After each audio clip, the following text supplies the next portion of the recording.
Bom dia, turma da 701. Hoje nós vamos aqui, através da revisão e correção das atividades do livro, finalizar o primeiro bimestre, ok? Então vamos lá. Página 19, número 1. Verbos no imperativo e no infinitivo. Vocês já estudaram isso, né? Ao estudar a receita culinária, você viu que os verbos no imperativo podem ser um dos recursos linguísticos estratégicos na constituição desse gênero textual. Nesse momento, você irá compreender melhor em que situações e que com finalidade os verbos no modo imperativo e infinitivo costumam ser empregados. Número 1. Leia a receita a seguir. Nela os verbos foram destacados. Aqui é uma receita, né, de pão de jatobá, cujos ingredientes são 2,5 xícaras de chá de farinha de trigo, 1 xícara de chá de farinha de jatobá, 3/4 de xícara de chá de água, 2 ovos, meio sachê de fermento biológico seco, 1 colher de sopa de açúcar, 1 xícara de chá de queijo mussarela, 1 pitada de orégano, 1 colher de chá de sal, óleo vegetal para untar a assadeira. Então, vejam as partes aí, né, dos ingredientes e do modo de preparo de uma receita, né, culinária. Aí vem a parte do modo de preparo. Coloque as farinhas de trigo e de jatobá em um recipiente e junte metade das águas e os ovos. 2. Amasse até a massa ficar uniforme, bem dissolvida, bem boa, né? 3. Dissolva o açúcar e o fermento do resto da água morna e junte com a massa. 4. Sove a massa até que ela desgrude do recipiente. 5. Deixe a massa repousar por 30 minutos e sove novamente. Vai sovando, vai sovando. 5. Deixe a massa repousar por 30 minutos e sove novamente. Deixe repousar por mais 2 horas. Misture o queijo, o orégano e o sal.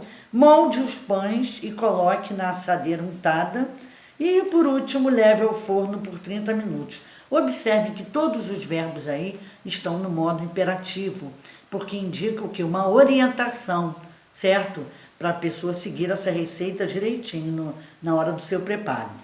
Letra A do número 1. Em que modo os verbos da receita foram usados? No modo imperativo, certo? B. Qual é o efeito de sentido desses verbos na receita? Eles servem para orientar, né? Ou seja, eles orientam o leitor na realização das etapas necessárias para o preparo de uma receita. Página 20. Vocês estão vendo aí no número 2 a história em quadrinhos com o personagem Garfield, né? O que acontece? Ele, junto com uma aranha, né? O Garfield está doido para matar a aranha. E a aranha com certeza não quer ser morta. Ela também é esperta, né? Então vamos ver a letra A. Por que Garfield pede à aranha que se aproxime? Porque ele tem a intenção de quê? De atingi-la com um jornal, certo? Então, ele tinha a intenção de atingi-la com um jornal enrolado. Letra B. Que elementos da imagem sugerem esse movimento? As expressões faciais e corporais dele, né? E o jornal em sua mão, escondido atrás das costas, para poder pegar a aranha. Então, as expressões faciais e corporais, né? E o jornal em sua mão, né? Do Garfield, né? Escondido atrás das costas. Letra C. As formas verbais chegue e obrigue, no primeiro quadrinho, fazem referência a que pessoa do discurso? Terceira pessoa do discurso, segunda pessoa do discurso ou primeira pessoa do discurso? Será a terceira pessoa do discurso, ok?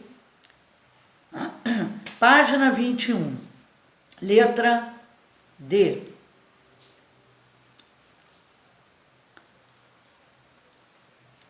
Na página 21 da letra D, o que o emprego dessas formas verbais sugere?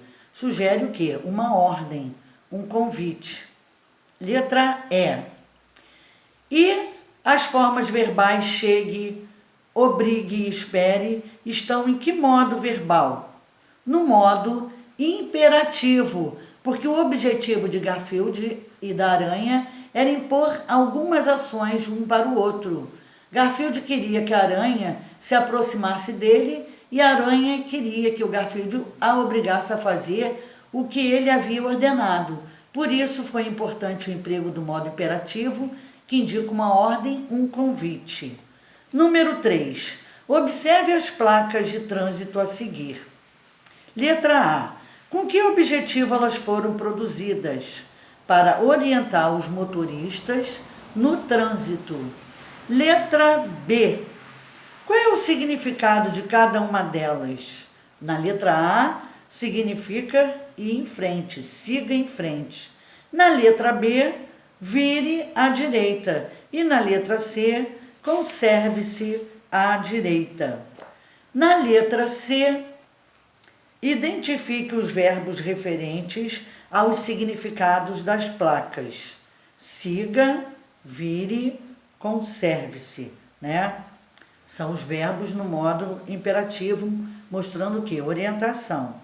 Então, nas placas de trânsito também existem as orientações, né? Para serem seguidas. E vem acompanhado de verbos no modo imperativo, como também pode ser no infinitivo. Letra D. Justifique o emprego do imperativo usado para expressar o significado dessas placas.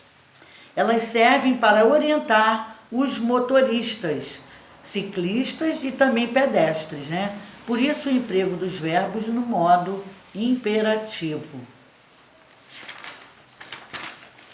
Página 22. Uma forma de atenuar o tom impositivo e por vezes autoritário que o modo imperativo pode expressar em alguns contextos é substituído por outros tempos verbais ou empregar algumas expressões como por favor, tenha bondade de, por gentileza, porque o modo imperativo ele indica uma ordem. Então, às vezes, a pessoa não fica chateada ao receber uma ordem. Então, quando se for dar uma orientação, né, porque passa como se fosse uma ordem, utilizar as expressões por favor, né, tenha bondade de, ou por gentileza, que é o imperativo, mas as formas polidas, formas mais educadas, né, para não magoar. Veja os exemplos. Quero, se eu falar quero, né, quer dizer, eu estou dando uma ordem, já estou intimando. Mas se eu colocar, eu quero, por gentileza, falar com o Fabrício, soa melhor, né? Por favor, abra a porta para mim. Mas se eu falar diretamente, abra a porta para mim, né, a pessoa pode não gostar. Então, utilizamos o por favor, para amenizar, né? Há ainda outras formas verbais empregadas para atenuar o tom impositivo, o tom que impõe, né? Gostaria de falar com Fabrício. Ou então, você abriria a porta para mim? Certo? No número 4, leia o texto a seguir e observe os verbos no modo de preparo. Pão de queijo, ingredientes, sempre acompanhado de ingredientes e modo de preparo, né? Ingrediente para o pão de queijo: 5 xícaras de chá de polvilho azedo, 2 xícaras de chá de queijo de Minas ralado, 1 xícara de chá de água fervendo, 1 xícara de chá de óleo, 3 ovos, 1 colher de sopa de sal, leite para amolecer a massa. Aí vem o modo de preparo. Escaldar o polvilho azedo com a água fervendo e o óleo em uma vasilha. Depois adicionar. Repare que a forma dos verbos já mudou, já está no infinitivo, que também pode se apresentar no infinitivo. Adicionar o resto dos ingredientes, amolecendo com leite. Amassar bem, engordurar as mãos para formar as bolinhas. Colocar em uma forma untada e levar ao forno já quente. Depois que as bolinhas crescerem, diminuir o fogo e esperar que elas sequem. Letra A. Em que modo verbal os verbos da receita acima estão? É no modo imperativo? Não, né? ou seja, está no modo infinitivo. Letra B. O uso desse modo verbal, em vez do imperativo, alterou o sentido do texto? Não, pois os verbos no infinitivo também podem ser utilizados para expressar uma recomendação ou uma ordem, certo? Então, fica aqui a correção já feita com vocês, né? E vamos para outra correção, né? Que é agora do segundo bimestre, ok? O início dele. Um beijo.